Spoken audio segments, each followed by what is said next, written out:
Buenas tardes, ¿qué tal? Bueno, la verdad que la recorrida estuvo muy interesante, organizada acá por la agencia de Pellegrini, donde vimos ensayos de maíz de segunda, con un buen número de material, y materiales muy interesantes en lo que respecta a tamaño de espiga y digamos a aspectos generales que abarcan el cultivo de maíz, que se los veía muy interesantes. Ahora aquí en el Salón de la Sociedad Rural lo que vamos a hablar es un poco de control de malezas, enfocado hoy, en el día de hoy, al tema de control de malezas o los efectos que tienen los cultivos de cobertura invernales en lo que es control de malezas, que vemos que tienen un efecto muy interesante, y a la vez estos cultivos combinados con herbicidas forman parte de una estrategia global, digamos, si se quiere así, biológicas y químicas para que el productor no dependa solamente de una estrategia química para el control de malezas, porque bueno, todos sabemos que el abuso en el uso de herbicidas y agroquímicos en general, el abuso sobre todo puede conducir a la aparición de malezas resistentes, que es precisamente lo que no queremos. Lo que queremos es retrasar o evitar esa aparición.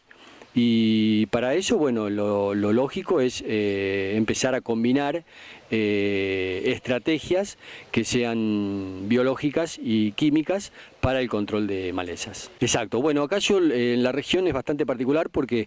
hay tambos, digamos, y entonces por ahí uno ve un poco la rotación un poquito más, digamos, afincada. Nosotros lo que vemos en las zonas de Marcos Juárez, por ahí la agricultura es la que prevalece, ahora la ganadería se está metiendo, entonces la rotación básicamente es poca. Lamentablemente hay mucho monocultivo de soja, y es precisamente el problema mayor que estamos viendo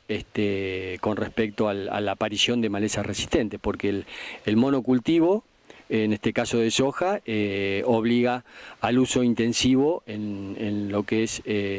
la aplicación de herbicidas, y bueno, para nosotros consideramos que eso es un problema, porque básicamente dependemos solamente de herbicidas para el control de malezas. Lo que sugerimos, o lo que estamos implementando en INTA Marcos Juárez, junto a un equipo de gente de trabajo, no estoy yo solo, estamos, y bueno, precisamente también por la demanda que hay de los lotes periurbanos, que es todo un tema ese, bueno, tratamos de implementar otras estrategias como son los cultivos de cobertura invernal. El cultivo de cobertura invernal son cultivos invernales que se utilizan para no solamente control de malezas, ¿no es cierto?, sino también para depresión de napas, para aporte de raíces, si se quiere también para una rotación, porque son básicamente gramíneas que salen a soja, o leguminosas como en el caso de vicia que salen a maíz. Entonces eso es como una rotación, y el invierno o el otoño-invierno se pasan, digamos, con un cultivo, y eso consideramos que es muy interesante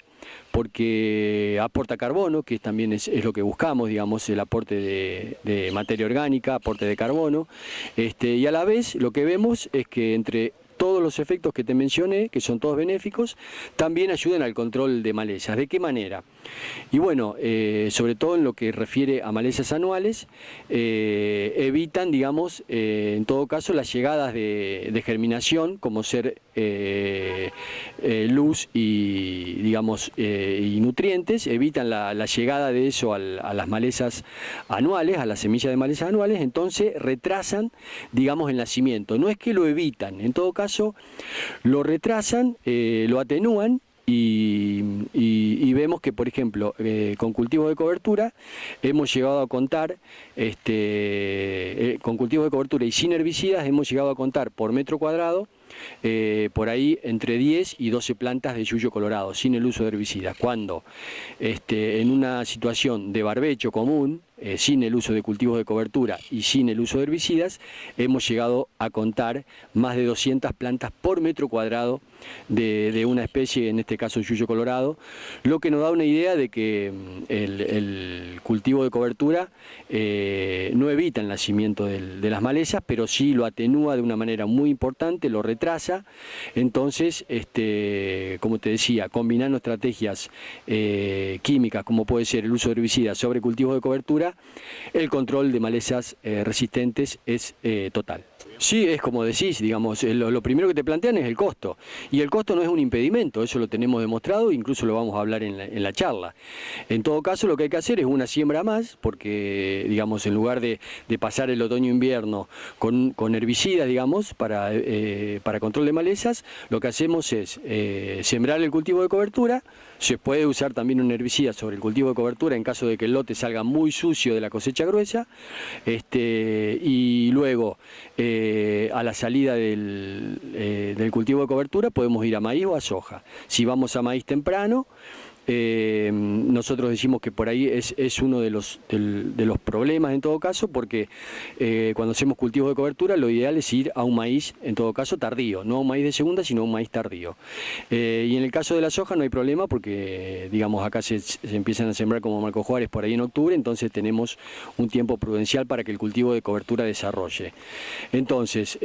frente a eso, consideramos que los costos no son un impedimento, al contrario. Vemos que en muchos casos el cultivo de cobertura lo que hace es que permite una mejor performance de los herbicidas que yo use ahí arriba sobre el cultivo de cobertura, y a la vez el control de malezas en el cultivo de cosecha gruesa va a ser más eficiente cuando tengo un cultivo de cobertura. Sí, lo periurbano, como te decía recién, digamos, vemos que también los cultivos de cobertura invernal son una alternativa. Por ahí, hoy por hoy, vemos algunas fallas del modelo periurbano, pero creemos que o sea, primero está la gente, la sanidad de la gente, están las ordenanzas municipales que hay que respetar, pero bueno, también está el productor que tiene lotes periurbanos y quiere producir. Frente a esa demanda de información, estamos trabajando en INTA Marco Juárez y tenemos muy buena información, incluso tenemos un módulo agroecológico ahí en INTA Marco Juárez que está funcionando muy bien, y bueno, vemos que prácticamente es posible producir, pero bueno, teniendo en cuenta, digamos, hay que cambiar un poco el esquema, sobre todo mental. Es posible producir en esos casos, ¿no?, en los lotes periurbanos, con herramientas mecánicas adaptadas a la presencia de rastrojos, ¿no es cierto?, que eso también es otra cosa que estamos viendo, y si las ordenanzas por ahí son un poco más flexibles y nos permiten una sola aplicación de algún herbicida, eso mejora mucho, digamos, lo que es el control de malezas. Obviamente está avanzando porque la demanda, lógicamente, de la sociedad y del consumidor van hacia los productos agroecológicos, y eso está muy bien. Ahora, hoy por hoy, vemos que es difícil producir adentro sin el uso de insumos, ¿no es cierto? Nosotros lo que sugerimos desde INTA es el uso criterioso de los agroquímicos. Ese uso criterioso, me refiero a lo que son condiciones ambientales, fundamentalmente en lo que refiere a viento y temperaturas, ¿no es cierto? Y creemos que las aplicaciones pueden disminuirse haciendo un uso sobre todo racional. Y lógicamente lo que es periurbano, precisamente nos adaptamos a lo que demanda la sociedad, digamos, de los pueblos, que es lo más importante. Las ordenanzas municipales también ayudan muchísimo, y como te decía recién, hoy por hoy estamos viendo que, digamos, de poder controlar las malezas en lo que es periurbano, con combinación de cultivos de cobertura e implementos mecánicos adaptados a esos cultivos, porque bueno, hay ordenanzas municipales que son muy estrictas en lo que refiere a evitar lo que sea cualquier uso de un insumo. Entonces, en lo que es herbicidas, obviamente tratamos de adaptar algunas herramientas mecánicas para el control de malezas.